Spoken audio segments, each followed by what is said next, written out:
ಮಿತ್ರರೇ ನಮಸ್ಕಾರ. ಮಿತ್ರರೇ, ರಾಜ್ಯದ ಅತ್ಯಂತ ಧೀಮಂತ ರಾಜಕಾರಣಿ ಎಸ್.ಎಂ. ಕೃಷ್ಣ ವಿಧಿವಶರಾಗಿದ್ದಾರೆ. 93 ವರ್ಷದ ಎಸ್.ಎಂ. ಕೃಷ್ಣ ವಯೋಸಹಜ ಕಾಯಿಲೆಯಿಂದ ಬಳಲ್ತಾ ಇದ್ರು. ಸುದೀರ್ಘವಾಗಿ ಅವರಿಗೆ ಅನಾರೋಗ್ಯ ಇತ್ತು. ಸದ್ಯ ಅವರು ನಮ್ಮನ್ನೆಲ್ಲ ಅಗಲಿ ಹೋಗಿದ್ದಾರೆ.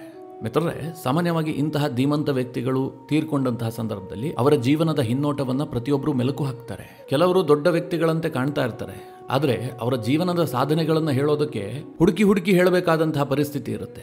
ಆದರೆ ಎಸ್.ಎಂ. ಕೃಷ್ಣ ಅವರ ವಿಚಾರದಲ್ಲಿ ಹಾಗಲ್ಲ. ಅವರ ಸುದೀರ್ಘ 60 ವರ್ಷದ ರಾಜಕೀಯ ಬದುಕಿನಲ್ಲಿ ಅವರು ಸಾಧನೆಯ ತುತ್ತ ತುದಿಯನ್ನು ತಲುಪಿದ್ರು. ಅನೇಕ ಹೊಸತನ್ನ ಹುಟ್ಟು ಹಾಕಿದ್ರು. ಇವತ್ತು ಬೆಂಗಳೂರು ಹೀಗಿದೆ ಅಂತಂದ್ರೆ ಅದಕ್ಕೆ ಎಸ್.ಎಂ. ಕೃಷ್ಣ ಕಾರಣ. ರಾಜ್ಯ ಕಂಡಂತಹ ಅತ್ಯಂತ ಉತ್ತಮವಾದ ಮುಖ್ಯಮಂತ್ರಿಗಳನ್ನ ಪಟ್ಟಿ ಮಾಡಿದ್ರೆ ಅದರಲ್ಲಿ ಎಸ್.ಎಂ. ಕೃಷ್ಣ ಕೂಡ ಇರ್ತಾರೆ. ಆದರೆ ಎಸ್.ಎಂ. ಕೃಷ್ಣ ಅದು ಯಾವುದರ ಕ್ರೆಡಿಟ್ ಕೂಡ ತೆಗೆದುಕೊಂಡಿಲ್ಲ. ಒಂದು ರೀತಿಯಲ್ಲಿ ಎಸ್.ಎಂ. ಕೃಷ್ಣ ಅದೃಷ್ಟಹೀನರಾಗ್ಬಿಟ್ರು. ಅವರಿಗೆ ಯೋಗ್ಯತೆಯೂ ಇತ್ತು, ಈ ರಾಜ್ಯವನ್ನ ಸುದೀರ್ಘ ಕಾಲ ಆಳುವಂತಹ ಸಾಮರ್ಥ್ಯವೂ ಕೂಡ ಇತ್ತು. ಆದರೆ ಅವರು ನಾನಾ ಕಾರಣದಿಂದ ಅವಕಾಶ ವಂಚಿತರಾದರು. ಮಿತ್ರರೇ, ಎಸ್.ಎಂ. ಕೃಷ್ಣ ಅವರ ರಾಜಕೀಯ ಬದುಕಿನ ಹಿನ್ನೋಟ, ಅವರಿಗೆ ಕಾಂಗ್ರೆಸ್ ಪಕ್ಷದಲ್ಲಾದಂತಹ ಅನ್ಯಾಯ, ರಾಹುಲ್ ಗಾಂಧಿ ಎಸ್.ಎಂ. ಕೃಷ್ಣ ವಿಚಾರದಲ್ಲಿ ಕೈಗೊಂಡಂತಹ ನಿರ್ಧಾರಗಳು, ಯಾವ ರೀತಿಯಾಗಿ ರಾಹುಲ್ ಗಾಂಧಿ ಎಸ್.ಎಂ. ಕೃಷ್ಣಗೆ ಅವಮಾನ ಮಾಡಿದ್ರು, ಅದರಿಂದ ಎಸ್.ಎಂ. ಕೃಷ್ಣ ಸಿಡಿದೆದ್ದು ಬಿಜೆಪಿಗೆ ಬಂದಿದ್ದು, ಇದೆಲ್ಲದಕ್ಕಿಂತ ಮುಖ್ಯವಾಗಿ ವೀರಪ್ಪನ್ ಅಪಹರಣ ಪ್ರಕರಣ ಸಂದರ್ಭದಲ್ಲಿ ಎಸ್.ಎಂ. ಕೃಷ್ಣ ಅವರ ಸೂಕ್ಷ್ಮಮತಿ, ಇದೆಲ್ಲದನ್ನ ಈ ವಿಡಿಯೋದಲ್ಲಿ ನಿಮಗೆ ಡೀಟೇಲ್ ಆಗಿ ತಿಳಿಸ್ಕೊಡ್ತೀನಿ. ನೀವು ಈ ವಿಡಿಯೋನ ಕೊನೆವರೆಗೂ ಮಿಸ್ ಮಾಡದೆ ನೋಡಿ. ಮಿತ್ರರೇ, ಎಸ್.ಎಂ. ಕೃಷ್ಣ ಅಂತ ತಕ್ಷಣ ನಮಗೆ ನೆನಪಾಗೋದೇನು? ರಾಜ್ಕುಮಾರ್ ಅಪಹರಣ ಪ್ರಕರಣ. ಈ ಹಿಂದೆ ಎಸ್.ಎಂ. ಕೃಷ್ಣ ರಾಜ್ಯದ ಮುಖ್ಯಮಂತ್ರಿ ಆಗಿದ್ದಂತಹ ಸಂದರ್ಭದಲ್ಲಿ ರಾಜ್ಕುಮಾರ್ ಅವರ ಅಪಹರಣ ನಡೆದಿತ್ತು. ಇದು ಎಸ್.ಎಂ. ಕೃಷ್ಣ ಅವರು ಮುಖ್ಯಮಂತ್ರಿ ಆಗಿದ್ದಂತಹ ವೇಳೆ ಎದುರಿಸಿದಂತಹ ಅತಿ ದೊಡ್ಡ ಸವಾಲು. ಅವರ ಕಾಲಾವಧಿಯಲ್ಲಿ ಅನೇಕ ಸವಾಲುಗಳು ಬಂದಿದ್ವು. ಅದರಲ್ಲಿ ರಾಜ್ಕುಮಾರ್ ಅಪಹರಣ ಪ್ರಕರಣ ಇದೆಯಲ್ಲ, ತೀರಾ ದೊಡ್ಡದು. ಮಿತ್ರರೇ, ಆ ಇಡೀ ಪ್ರಕರಣ ನಿಮಗೆಲ್ಲ ಗೊತ್ತೇ ಇದೆ. ರಾಜ್ಕುಮಾರ್ ಅವರು ಗಾಜನೂರಿಗೆ ಹೋಗಿರ್ತಾರೆ. ಅವರ ಮನೆಯಲ್ಲಿದ್ದಂತಹ ಸಂದರ್ಭದಲ್ಲಿ ವೀರಪ್ಪನ್ ಬಂದು ಅಪಹರಣ ಮಾಡ್ತಾನೆ. ನಂತರ 108 ದಿನಗಳ ಕಾಲ ವೀರಪ್ಪನ್ ಜೊತೆಗೆ ರಾಜ್ಕುಮಾರ್ ಕಾಡಿನಲ್ಲಿ ಕಳಿಬೇಕಾದಂತಹ ಸನ್ನಿವೇಶ ಬರುತ್ತೆ. ಮಿತ್ರರೇ, ಇದು ಎಸ್.ಎಂ. ಕೃಷ್ಣಗೆ ಯಾವ ಮಟ್ಟಿನ ಸವಾಲಿನದ್ದಾಗಿತ್ತು ಅಂತಂದ್ರೆ, ಒಂದು ವೇಳೆ ರಾಜ್ಕುಮಾರ್ ಅವರಿಗೆ ವೀರಪ್ಪನ್ ಏನಾದರೂ ಹೆಚ್ಚು ಕಡಿಮೆ ಮಾಡಿಬಿಟ್ಟಿದ್ದೆ ಆದ್ರೆ ಕರ್ನಾಟಕದಲ್ಲಿ ದೊಂಬಿಯಾಗಿ ಹೋಗ್ತಾ ಇತ್ತು. ಹೀಗಾಗಿ ರಾಜ್ಕುಮಾರ್ ವಿಚಾರದಲ್ಲಿ ಎಸ್.ಎಂ. ಕೃಷ್ಣ ಬಹಳ ಕಷ್ಟಪಟ್ಟಿದ್ದಾರೆ. ಒಬ್ಬ ಮುಖ್ಯಮಂತ್ರಿಯಾಗಿ ಅದನ್ನೆಲ್ಲ ಮಾಡಬೇಕಾಗಿರಲಿಲ್ಲ, ಆದರೆ ಅಷ್ಟೊಂದು ರಿಸ್ಕ್ ತೆಗೆದುಕೊಂಡು ಎಸ್.ಎಂ. ಕೃಷ್ಣ ಕೆಲಸ ಮಾಡಿದ್ರು. ನಿಮಗೆ ನೆನಪಿರಲಿ, ರಾಜ್ಕುಮಾರ್ ಅವರ ಬಿಡುಗಡೆಗೋಸ್ಕರವಾಗಿ ಎಸ್.ಎಂ. ಕೃಷ್ಣ 5 ಬಾರಿ ತಮಿಳುನಾಡು ಪ್ರವಾಸ ಮಾಡ್ತಾರೆ. ಅಲ್ಲಿ ಹೋಗಿ ಕರುಣಾನಿಧಿಯನ್ನ ಭೇಟಿ ಆಗ್ತಾರೆ, ಜಯಲಲಿತಾರನ್ನ ಭೇಟಿ ಆಗ್ತಾರೆ. ಕರುಣಾನಿಧಿ ವಿಪಕ್ಷದ ನಾಯಕ, ಜಯಲಲಿತಾ ಮುಖ್ಯಮಂತ್ರಿ ಆಗಿದ್ರು. ಇಬ್ಬರನ್ನೂ ಕೂಡ ಭೇಟಿಯಾಗಿ ಕರ್ನಾಟಕದಲ್ಲಿ ಆಗಬಹುದಾದಂತಹ ಅನಾಹುತದ ಬಗ್ಗೆ ಮಾಹಿತಿ ಕೊಡ್ತಾರೆ. ರಾಜ್ಕುಮಾರ್ ಕರ್ನಾಟಕದಲ್ಲಿ ತುಂಬಾ ಫೇಮಸ್ ಆಗಿದ್ರು. ಒಂದು ವೇಳೆ ರಾಜ್ಕುಮಾರ್ಗೆ ಹೆಚ್ಚು ಕಮ್ಮಿ ಆಗಿದ್ರೆ ಅದೇನಾಗ್ತಿತ್ತು ಅಂತ ಊಹೆ ಮಾಡೋದು ಕಷ್ಟ. ಆ ರೀತಿಯ ಸಿಚುವೇಶನ್ ಇತ್ತು. ಮೊದಲನೇದಾಗಿ ಕೃಷ್ಣಗೆ ಇದ್ದಂತಹ ಆತಂಕ ಏನು ಕೇಳಿದ್ರೆ, ಬೆಂಗಳೂರಿನಲ್ಲಿ ಅತಿ ಹೆಚ್ಚು ಪ್ರಮಾಣದಲ್ಲಿ ತಮಿಳಿಗರಿದ್ದಾರೆ. ತಮಿಳಿಗರು ಇಲ್ಲಿ ಕೆಲಸ ಮಾಡೋದಕ್ಕೆ ಬಂದಿದ್ದಾರೆ. ಒಂದು ವೇಳೆ ರಾಜ್ಕುಮಾರ್ಗೆ ಏನಾದರೂ ಹೆಚ್ಚು ಕಡಿಮೆ ಆಗಿದ್ದೆ ಆದ್ರೆ ಮೊದಲ ಟಾರ್ಗೆಟ್ ಆಗ್ತಾ ಇದ್ದಿದ್ದೆ ತಮಿಳಿಗರು. ಹೀಗಾಗಿ ಇದಾಗಬಾರದು, ಇದನ್ನು ತಪ್ಪಿಸಬೇಕು ಅಂತ ಹೇಳಿ ತಮಿಳುನಾಡು ಸರ್ಕಾರದೊಂದಿಗೆ ನಿರಂತರವಾಗಿ ಸಂಪರ್ಕ ಮಾಡ್ತಾರೆ. ಅನಂತರ ರಾಜ್ಕುಮಾರ್ ಅವರನ್ನ ವೀರಪ್ಪನ್ ಕೈಯಿಂದ ಬಿಡಿಸೋದಕ್ಕೆ ಸರ್ಕಾರ ಅನೇಕ ಪ್ರಯತ್ನವನ್ನು ಮಾಡುತ್ತೆ. ಅಂತಿಮವಾಗಿ 108 ದಿನಗಳ ಬಳಿಕ ರಾಜ್ಕುಮಾರ್ ಬಿಡುಗಡೆ ಆಗ್ತಾರೆ. ಆದ್ರೆ ಇಷ್ಟೆಲ್ಲ ಕಷ್ಟಪಟ್ಟಿದ್ದಂತಹ ಎಸ್.ಎಂ. ಕೃಷ್ಣಗೆ ಅದರ ಕ್ರೆಡಿಟ್ ಸಿಗೋದಿಲ್ಲ. ಬೇರೆ ಯಾರೋ ಅದರ ಕ್ರೆಡಿಟ್ ಅನ್ನು ತೆಗೆದುಕೊಳ್ತಾರೆ. ಅವರ ಪ್ರಯತ್ನದಿಂದ ಆಯ್ತು, ಇವರ ಪ್ರಯತ್ನದಿಂದ ಆಯ್ತು, ಆ ರೀತಿಯಾಗಿ ಬಿಂಬಿಸ್ತಾರೆ. ಆದ್ರೆ ರಾಜ್ಕುಮಾರ್ ವೀರಪ್ಪನ್ ಕಪಿಮುಷ್ಟಿಯಿಂದ ಯಶಸ್ವಿಯಾಗಿ ಹೊರಗೆ ಬಂದಿದ್ದಾರೆ. ಅವರು ಸುರಕ್ಷಿತವಾಗಿ ಬಂದ್ರು ಅಂತಂದ್ರೆ ಅದರಲ್ಲಿ ಸಿಂಹ ಪಾಲು ಕೊಡುಗೆ ಎಸ್.ಎಂ. ಕೃಷ್ಣರದ್ದು. ಅಷ್ಟು ಪ್ರಾಮಾಣಿಕ ಪ್ರಯತ್ನ ಮಾಡಿದ್ದಾರೆ. ಮಿತ್ರರೇ, ಎಸ್.ಎಂ. ಕೃಷ್ಣ ಕರ್ನಾಟಕದ ರಾಜಕಾರಣದಲ್ಲಿ ಸುದೀರ್ಘವಾಗಿ 60 ವರ್ಷಗಳಿಂದ ಇದ್ರು. ಅವರು ಎಂದೋ ಮುಖ್ಯಮಂತ್ರಿ ಆಗಬೇಕಾಗಿತ್ತು. ಎಂತಹ ಸನ್ನಿವೇಶ ಬಂದಿತ್ತು ಅಂತಂದ್ರೆ 1992ರಲ್ಲಿ ಎಸ್.ಎಂ. ಕೃಷ್ಣ ಇನ್ನೇನು ಮುಖ್ಯಮಂತ್ರಿ ಆಗಿಯೇ ಬಿಟ್ರು. ಯಾಕೆಂದ್ರೆ ತುಂಬಾ ಚತುರಮತಿ ರಾಜಕಾರಣಿ, ಕೇಂದ್ರ ಮಟ್ಟದಲ್ಲೂ ಪ್ರಭಾವ ಇದ್ದಂಥವರು, ಕೇಂದ್ರ ರಾಜಕಾರಣದಲ್ಲೂ ಮಿಂಚಿದ್ದವರು. ಹೀಗಾಗಿ 1992ರಲ್ಲಿ ಬಂಗಾರಪ್ಪ ಇಳಿದಂತಹ ಸಂದರ್ಭದಲ್ಲಿ ಎಸ್.ಎಂ. ಕೃಷ್ಣ ಮುಖ್ಯಮಂತ್ರಿ ಆಗ್ತಾರೆ ಅಂತ ಎಲ್ಲರೂ ಭಾವಿಸಿದ್ರು. ಕೇಂದ್ರದ ಹೈಕಮಾಂಡ್ ನಾಯಕರು ಕೂಡ ಎಸ್.ಎಂ. ಕೃಷ್ಣಗೆ ಕರೆ ಮಾಡಿ ಹೇಳಿದ್ರಂತೆ, ನೀವೇ ಮುಂದಿನ ಮುಖ್ಯಮಂತ್ರಿ, ಸಿದ್ಧತೆಗಳನ್ನು ಮಾಡಿಕೊಳ್ಳಿ ಅಂತ. ಎಸ್.ಎಂ. ಕೃಷ್ಣ ಅವತ್ತೇ ಮುಖ್ಯಮಂತ್ರಿ ಆಗೋದಕ್ಕೆ ಸಿದ್ಧರಾಗ್ಬಿಟ್ಟಿದ್ರು. ಆದ್ರೆ ಕಾಂಗ್ರೆಸ್ನಲ್ಲಿ ಇಂಟರ್ನಲ್ ಬೆಳವಣಿಗೆ ಏನಾಗುತ್ತೆ ಗೊತ್ತಾ? ಕರ್ನಾಟಕದಲ್ಲಿ ಶಾಸಕಾಂಗ ಪಕ್ಷದ ಸಭೆ ಆಗುತ್ತೆ. ಸಭೆಯಲ್ಲಿ ಮುಖ್ಯಮಂತ್ರಿ ಹೆಸರು ಅಂತಿಮವಾಗಿ ಘೋಷಣೆ ಆಗಬೇಕು. ಎಸ್.ಎಂ. ಕೃಷ್ಣ ನಾನೇ ಮುಖ್ಯಮಂತ್ರಿ ಅನ್ನುವ ಹಂತದಲ್ಲಿ ಕಾಂಗ್ರೆಸ್ ಶಾಸಕಾಂಗ ಪಕ್ಷದ ಸಭೆಗೆ ಬಂದು ಕೂತಿದ್ರಂತೆ. ಆದ್ರೆ ಆ ಸಭೆಯಲ್ಲಿ ವೀರಪ್ಪ ಮೊಯ್ಲಿ ಅವರ ಹೆಸರು ಪ್ರಸ್ತಾಪ ಆಗುತ್ತೆ. ಕೇಂದ್ರದಿಂದ ಬಂದಂತಹ ಹೈಕಮಾಂಡ್ ನಾಯಕರು ವೀರಪ್ಪ ಮೊಯ್ಲಿ ಹೆಸರನ್ನ ಅನುಮೋದಿಸ್ತಾರಂತೆ. ಎಸ್.ಎಂ. ಕೃಷ್ಣಗೆ ಇದು ಕಾಂಗ್ರೆಸ್ ಮಾಡಿದಂತಹ ಅತಿ ದೊಡ್ಡ ಅನ್ಯಾಯ. ಇಲ್ಲದೆ ಹೋದ್ರೆ 1992ರಲ್ಲೇ ಎಸ್.ಎಂ. ಕೃಷ್ಣ ಮುಖ್ಯಮಂತ್ರಿ ಆಗಿರ್ತಾ ಇದ್ರು. ಆನಂತರ ಅನಿವಾರ್ಯವಾಗಿ ವೀರಪ್ಪ ಮೊಯ್ಲಿ ಸರ್ಕಾರದಲ್ಲಿ ಎಸ್.ಎಂ. ಕೃಷ್ಣ ಉಪಮುಖ್ಯಮಂತ್ರಿ ಆಗಬೇಕಾಗತ್ತೆ. ಅದಾದ ಬಳಿಕ ಕಾಂಗ್ರೆಸ್ ಸಂಕಷ್ಟಕ್ಕೆ ಹೋಗುತ್ತೆ. ನಂತರ ಜನತಾದಳ ಅಧಿಕಾರಕ್ಕೆ ಬರುತ್ತೆ. ದೇವೇಗೌಡರು ಮುಖ್ಯಮಂತ್ರಿ ಆಗ್ತಾರೆ. ದೇವೇಗೌಡರು ಕೇಂದ್ರ ರಾಜಕಾರಣಕ್ಕೂ ಹೋಗ್ತಾರೆ. ಆನಂತರ ಕಾಂಗ್ರೆಸ್ ಬಹಳ ಹಿನ್ನಡೆಯನ್ನ ಕಂಡಿತ್ತು ರಾಜ್ಯದಲ್ಲಿ. ಅದಾದ ಬಳಿಕ 1999ರಲ್ಲಿ ಎಸ್.ಎಂ. ಕೃಷ್ಣಗೆ ಕಾಂಗ್ರೆಸ್ನ ನೇತೃತ್ವವನ್ನು ಕೊಡಲಾಗುತ್ತೆ. ಅಂದ್ರೆ ಅವರು ಕೆಪಿಸಿಸಿ ಅಧ್ಯಕ್ಷರಾಗ್ತಾರೆ. ಆಗ ಮಿತ್ರರೇ, ಪಾಂಚಜನ್ಯ ಯಾತ್ರೆ ಅಂತ ಇಡೀ ರಾಜ್ಯಾದ್ಯಂತ ಎಸ್.ಎಂ. ಕೃಷ್ಣ ಒಂದು ರ್ಯಾಲಿಯನ್ನ ಮಾಡ್ತಾರೆ. ಅದು ಎಷ್ಟು ಫೇಮಸ್ ಆಗುತ್ತೆ ಅಂತಂದ್ರೆ, ಕಳೆಗುಂದಿದ್ದಂತಹ ಕಾಂಗ್ರೆಸ್ ಅನ್ನ ಮತ್ತೆ ಪ್ರತಿಷ್ಠಾಪನೆ ಮಾಡ್ತಾರೆ. ಇಡೀ ರಾಜ್ಯದಲ್ಲಿ 1999ರ ಚುನಾವಣೆಯಲ್ಲಿ ಇಡೀ ದೇಶದಲ್ಲಿ ವಾಜಪೇಯಿ ಅವರ ಅಲೆ ಇತ್ತು. ಬಿಜೆಪಿ ದೊಡ್ಡ ಮಟ್ಟದ ಯಶಸ್ಸು ಗಳಿಸ್ತಾ ಇತ್ತು. ಅಂತಹ ಸಂದರ್ಭದಲ್ಲಿ ರಾಜ್ಯದಲ್ಲಿ ಚುನಾವಣೆ ಆಗುತ್ತೆ. ಆ ಚುನಾವಣೆಯಲ್ಲಿ ಎಸ್ ಎಂ ಕೃಷ್ಣ 132 ಸ್ಥಾನವನ್ನು ಗೆದ್ದುಕೊಳ್ತಾರೆ. ಈಗ ಕಾಂಗ್ರೆಸ್ನವರು 136 ಸ್ಥಾನ ಗೆದ್ರಲ್ಲ 23ರಲ್ಲಿ. ಆನಂತರ ಕಾಂಗ್ರೆಸ್ ಅಷ್ಟು ಸೀಟ್ ಗೆದ್ದಿದ್ದು 2023ರಲ್ಲಿ. ಅಲ್ಲಿವರೆಗೂ ಸಾಧ್ಯ ಆಗಿರಲಿಲ್ಲ. ಈ ಹಿಂದೆ ಎಸ್ ಎಂ ಕೃಷ್ಣ ಅಂತಹದೊಂದು ಗೆಲುವನ್ನು ಕಾಂಗ್ರೆಸ್ಗೆ ತಂದು ಕೊಟ್ಟಿದ್ರು. ಆಗ ಅವರು ಮುಖ್ಯಮಂತ್ರಿ ಕೂಡ ಆಗ್ತಾರೆ. ಮಿತ್ರರೇ, ಎಸ್ ಎಂ ಕೃಷ್ಣ ಮುಖ್ಯಮಂತ್ರಿ ಆಗಿದ್ರಲ್ಲ, ಅವರ ಕಲ್ಪನೆಗಳೇ ಅದ್ಭುತವಾಗಿದ್ವು. ಮುಖ್ಯವಾಗಿ ಅವರು ಬೆಂಗಳೂರು ಬಗ್ಗೆ ಬಹಳ ಕಾನ್ಸಂಟ್ರೇಟ್ ಮಾಡ್ತಾ ಇದ್ರು. ಗ್ರಾಮೀಣ ಭಾಗದಲ್ಲೂ ಮಾಡಿದ್ದಾರೆ, ಬಡಜನರ ಉದ್ಧಾರಕ್ಕೋಸ್ಕರವಾಗಿ ಕೆಲಸ ಮಾಡಿದ್ದಾರೆ, ಎಲ್ಲವೂ ಸತ್ಯ. ಆದರೆ ಬೆಂಗಳೂರನ್ನ ಸಿಂಗಾಪುರ ಮಾಡಬೇಕು, ಬೆಂಗಳೂರು ಒಂದು ಐಟಿ ಬಿಟಿಯ ಹಬ್ ಆಗಬೇಕು, ಇದು ಎಸ್ ಎಂ ಕೃಷ್ಣ ಅವರ ಕಲ್ಪನೆ ಆಗಿತ್ತು. ಈ ಹಿಂದೆ ಉಪಮುಖ್ಯಮಂತ್ರಿ ಆದಂತಹ ಸಂದರ್ಭದಲ್ಲೂ ಸ್ವಲ್ಪ ಕೆಲಸ ಮಾಡಿದ್ರು. ವೀರಪ್ಪ ಮೊಯ್ಲಿ ಅವರ ಮನವೊಲಿಸಿ ಎಲೆಕ್ಟ್ರಾನಿಕ್ ಸಿಟಿಯ ಸ್ಥಾಪನೆ ಇರಬಹುದು, ಇದೆಲ್ಲವೂ ಅವರು ಉಪಮುಖ್ಯಮಂತ್ರಿ ಆದಂತಹ ಕಾಲದಲ್ಲಾಗಿತ್ತು. ಅನಂತರ 1999ರಿಂದ 2004ರ ಅವಧಿಯಲ್ಲಿ ಬೆಂಗಳೂರಿಗೆ ಸಾಕಷ್ಟು ಕೊಡುಗೆ ಕೊಡ್ತಾರೆ. ಇದನ್ನು ಸಿಂಗಾಪುರ ಮಾಡಬೇಕು ಅನ್ನುವಂಥ ಕಲ್ಪನೆ ಅವರದ್ದಾಗಿತ್ತು. ಬೆಂಗಳೂರಿನಲ್ಲಿ ದೊಡ್ಡ ದೊಡ್ಡ ಫ್ಲೈಓವರ್ಗಳು ಬಂದವು, ಐಟಿ ಬಿಟಿ ಕಂಪನಿಗಳು ಬಂದವು, ಸಾಕಷ್ಟು ಇನ್ವೆಸ್ಟ್ಮೆಂಟ್ಗಳು ಬಂದವು. ಇವತ್ತು ಬೆಂಗಳೂರು ಹೀಗೆ ಕಾಣ್ತಾ ಇದೆ. ಇವತ್ತು ದೇಶಗಳ ಮುಂದುವರೆದ ನಗರದ ಪಟ್ಟಿಯಲ್ಲಿ ಬೆಂಗಳೂರಿಗೆ ಸ್ಥಾನ ಸಿಕ್ಕಿದೆ ಅಂತಂದ್ರೆ ಅದಕ್ಕೆ ಮುಖ್ಯ ಕಾರಣವೇ ಎಸ್ ಎಂ ಕೃಷ್ಣ. ಈ ಹಿಂದೆ ದೇಶದ ನಗರಗಳನ್ನು ಪಟ್ಟಿ ಮಾಡೋದಾದ್ರೆ ದೆಹಲಿ, ಮುಂಬೈ, ಕೋಲ್ಕತ್ತಾ, ಚೆನ್ನೈ, ಹೈದರಾಬಾದ್ ಈ 5 ನಗರಗಳ ಹೆಸರು ಬರ್ತಾ ಇತ್ತು. ಆದ್ರೆ ಈ 5 ನಗರಗಳನ್ನು ಹೊರತುಪಡಿಸಿ ಬೆಂಗಳೂರಿಗೂ ಕೂಡ ದೊಡ್ಡ ಸ್ಥಾನ ಇದೆ. ಕೇವಲ ಇದು 5 ನಗರ ಅಲ್ಲ, ನಾವು ಕೋಲ್ಕತ್ತಾಗಿಂತ ಮುಂದಿದ್ದೀವಿ, ಚೆನ್ನೈಗಿಂತಲೂ ನಾವು ಮುಂದೆ ಹೋಗಿದ್ದೀವಿ ಅಂತ ತೋರಿಸಿದ್ದು ಎಸ್ ಎಂ ಕೃಷ್ಣ.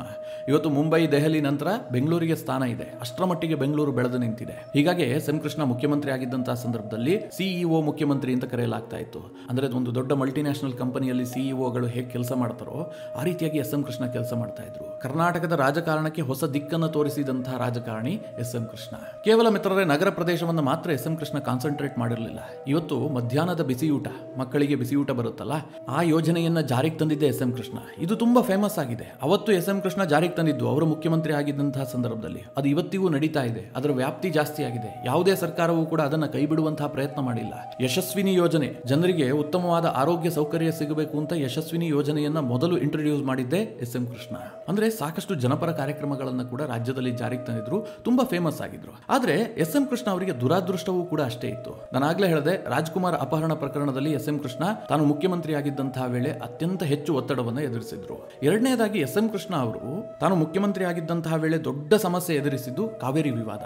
ಜಯಲಲಿತಾ ನಿರಂತರವಾಗಿ ಖ್ಯಾತೆ. ಮಿತ್ರರೇ, ನಾವೆಲ್ಲ ಆವಾಗ ಸಣ್ಣವರು, ನಮಗೆ ಪ್ರತಿನಿತ್ಯ ಟಿವಿಯನ್ನ ಹಾಕಿದ್ರೆ ಒಂದೇ ಸುದ್ದಿ, ಜಯಲಲಿತಾ ಕಾವೇರಿ ಖ್ಯಾತೆ, ರಾಜ್ಯ ಸರ್ಕಾರಕ್ಕೆ ಸಂಕಷ್ಟ, ಕಾವೇರಿ ವಿಚಾರದಲ್ಲಿ ಪ್ರತಿಭಟನೆ, ನಿರಂತರವಾಗಿ ಈ ಸುದ್ದಿ ಪ್ರಕಟ ಆಗ್ತಾ ಇತ್ತು. ಎಸ್ ಎಂ ಕೃಷ್ಣ ಮುಖ್ಯಮಂತ್ರಿ ಆಗಿದ್ದಂತಹ ವೇಳೆ ಪ್ರತಿ ದಿನವೂ ಕೂಡ ಈ ಕಾವೇರಿ ವಿವಾದ ಇತ್ತು. ಇದನ್ನ ನಿಭಾಯಿಸೋದಕ್ಕೆ ಎಸ್ ಎಂ ಕೃಷ್ಣಗೆ ಬಹಳ ಕಷ್ಟ ಆಯಿತು. ಅವರ ಮುಖ್ಯಮಂತ್ರಿ ಅವಧಿಯಲ್ಲಿ ಹೆಚ್ಚು ಅಭಿವೃದ್ಧಿ ಮಾಡಿದ್ದಾರೆ, ಇನ್ನೂ ಹೆಚ್ಚು ಅಭಿವೃದ್ಧಿ ಆಗ್ತಾ ಇತ್ತು. ಅದೆಲ್ಲದಕ್ಕೂ ಸ್ಪೀಡ್ ಬ್ರೇಕರ್ ಆಗಿದ್ದು ಕಾವೇರಿ ವಿವಾದ.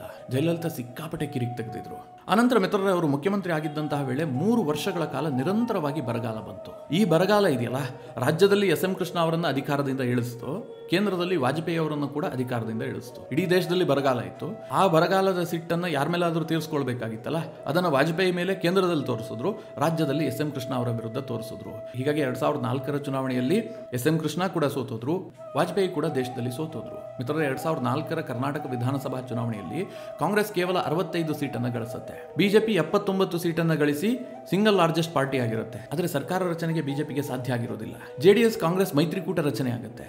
ಆಗ ದೇವೇಗೌಡರು ಎಸ್ ಎಂ ಕೃಷ್ಣರನ್ನ ಮುಖ್ಯಮಂತ್ರಿಯಾಗಿ ಮುಂದುವರಿಸೋದಕ್ಕೆ ಒಪ್ಪೋದಿಲ್ಲ. ಇಲ್ಲದೆ ಹೋದ್ರೆ ಆ ಮೈತ್ರಿ ಸರ್ಕಾರದ ಮುಖ್ಯಮಂತ್ರಿಯಾಗಿ ಎಸ್ ಎಂ ಕೃಷ್ಣ ಮುಂದುವರಿಬಹುದಾಗಿತ್ತು. ಆದರೆ ದೇವೇಗೌಡರು ಒಪ್ಪೋದಿಲ್ಲ. ಯಾಕೆ ಗೊತ್ತಾ? ಎಸ್ ಎಂ ಕೃಷ್ಣ ಒಕ್ಕಲಿಗ ಸಮುದಾಯದ ಪ್ರಭಾವಿ ನಾಯಕ, ಹಳೆ ಮೈಸೂರು ಭಾಗದಲ್ಲಿ ತುಂಬಾ ಹೋಲ್ಡ್ ಇದ್ದಂತಹ ನಾಯಕ, ರಾಜ್ಯಾದ್ಯಂತ ಅವರ ವರ್ಚಸ್ಸಿತ್ತು. ಒಂದು ವೇಳೆ ಈಗ ಮೈತ್ರಿ ಸರ್ಕಾರದ ಮುಖ್ಯಮಂತ್ರಿಯಾಗಿ ಎಸ್ ಎಂ ಕೃಷ್ಣರನ್ನ ಪ್ರತಿಷ್ಠಾಪನೆ ಮಾಡಿದ್ದೆ ಆದ್ರೆ ಅವರು ಇನ್ನಷ್ಟು ಪ್ರಬಲಗೊಳ್ತಾರೆ. ಇದು ನಮ್ಮ ಒಕ್ಕಲಿಗ ರಾಜಕಾರಣಕ್ಕೆ ತೊಂದರೆ ಆಗುತ್ತೆ ಅಂತ ದೇವೇಗೌಡರಿಗೆ ಅನಿಸುತ್ತೆ. ಹೀಗಾಗಿ ಜಾತಿಯ ಬಲವೇ ಇಲ್ಲದಂತಹ ಧರ್ಮ್ ಸಿಂಗ್ ಅವರನ್ನ ತಂದು ಮುಖ್ಯಮಂತ್ರಿ ಮಾಡ್ತಾರೆ. ಹೀಗಾಗಿ ಒಂದೇ ಅವಧಿಗೆ ಎಸ್ ಎಂ ಕೃಷ್ಣ ಮುಖ್ಯಮಂತ್ರಿ ಆಗೋದಕ್ಕೆ ಸಾಧ್ಯ ಆಗುತ್ತೆ. ಮತ್ತೆ ಅವರು ರಾಜ್ಯ ರಾಜಕಾರಣದಿಂದ ಕಂಪ್ಲೀಟ್ ದೂರ ಆಗ್ಬಿಡ್ತಾರೆ.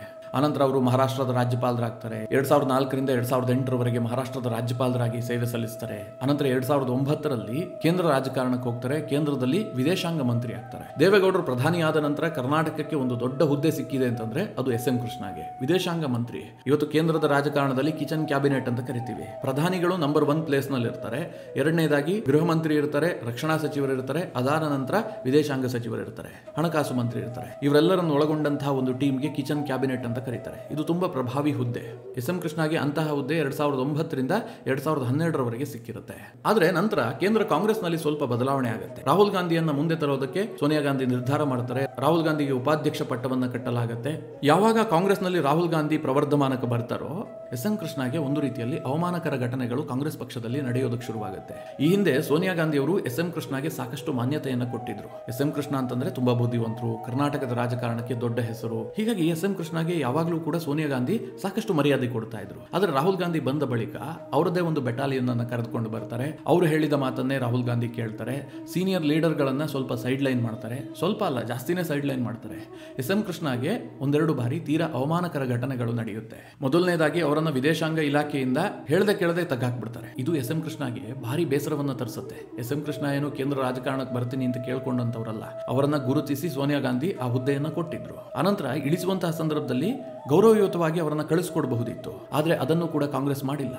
ರಾಹುಲ್ ಗಾಂಧಿ ಅವರು ಏಕಾಏಕಿಯಾಗಿ ಕ್ಯಾಬಿನೆಟ್ ರಿಶಫಲ್ ಮಾಡೋದಕ್ಕೆ ಮನಮೋಹನ್ ಸಿಂಗ್ಗೆ ಸೂಚನೆ ಕೊಡ್ತಾರೆ. ಆ ಸಂದರ್ಭದಲ್ಲಿ ಎಸ್ ಎಂ ಕೃಷ್ಣರನ್ನ ವಿಶ್ವಾಸಕ್ಕೆ ಪಡೆದುಕೊಳ್ಳದೆ ಅವರನ್ನ ಮನೆಗೆ ಕಳುಹಿಸಲಾಗುತ್ತೆ. ಇದರಿಂದ ಬೇಸರಗೊಂಡು ಎಸ್ ಎಂ ಕೃಷ್ಣ ರಾಜಕಾರಣದಿಂದಲೇ ಸ್ವಲ್ಪ ದೂರ ಸರಿದಿದ್ರು. ಅನಂತರವೂ ಕೂಡ ಎಸ್ ಎಂ ಕೃಷ್ಣ ಅವರಿಗೆ ಸಿಗಬೇಕಾದಂತಹ ಮರ್ಯಾದೆ ಕಾಂಗ್ರೆಸ್ನಲ್ಲಿ ಸಿಗೋದಿಲ್ಲ. ಹೀಗಾಗಿ 2017ರಲ್ಲಿ ಅವರು ಕಾಂಗ್ರೆಸ್ ಅನ್ನ ತೊರೆದು ಬಿಜೆಪಿಗೆ ಸೇರ್ತಾರೆ. ಇದು ಮಿತ್ರರೇ ಆ ಸಂದರ್ಭದಲ್ಲಿ ದೊಡ್ಡ ಸುದ್ದಿ. ಯಾಕೆಂದ್ರೆ ಎಸ್ ಎಂ ಕೃಷ್ಣ ಎಂತಹ ಸೀನಿಯರ್ ಲೀಡರ್, ಅಂತವರು ಕಾಂಗ್ರೆಸ್ ಅನ್ನ ತೊರೆದು ಬಿಜೆಪಿಯನ್ನ ಸೇರ್ತಾರೆ ಅಂತಂದ್ರೆ ಅವರು ಬಿಜೆಪಿಗೆ ಸೇರುವಂತಹ ಸಂದರ್ಭದಲ್ಲಿ ಯಾವುದೇ ಆಸೆಯನ್ನು ಇಟ್ಕೊಂಡಿರಲಿಲ್ಲ. ಯಾಕೆಂದ್ರೆ ಗೊತ್ತಿತ್ತು ಬಿಜೆಪಿಯಲ್ಲಿ 75 ಇಯರ್ಸ್ ಆಗ್ಬಿಟ್ರೆ ಅವರು ನಿವೃತ್ತಿ ಆಗಬೇಕು, ಅವರಿಗೇನು ದೊಡ್ಡ ಹುದ್ದೆ ಸಿಗೋದಿಲ್ಲ ಅಂತ ಎಸ್ ಎಂ ಕೃಷ್ಣಗೆ ಗೊತ್ತಿತ್ತು. ಆದ್ರೂ ಕೂಡ ಈ ದೇಶದಲ್ಲಿ ನರೇಂದ್ರ ಮೋದಿ ಅವರು ಒಬ್ಬ ರಾಜ ಋಷಿಯಂತೆ ಕೆಲಸ ಮಾಡ್ತಾ ಇದ್ದಾರೆ, ಒಬ್ಬ ತಪಸ್ವಿ ರೀತಿಯಲ್ಲಿ ಕೆಲಸ ಮಾಡ್ತಾ ಇದ್ದಾರೆ. ಹೀಗಾಗಿ ನಾನು ಮೋದಿ ಕೈ ಬಲಪಡಿಸ್ತೀನಿ ಅಂತ ಎಸ್ ಎಂ ಕೃಷ್ಣ ಬಿಜೆಪಿಯನ್ನು ಸೇರ್ಕೊಳ್ತಾರೆ.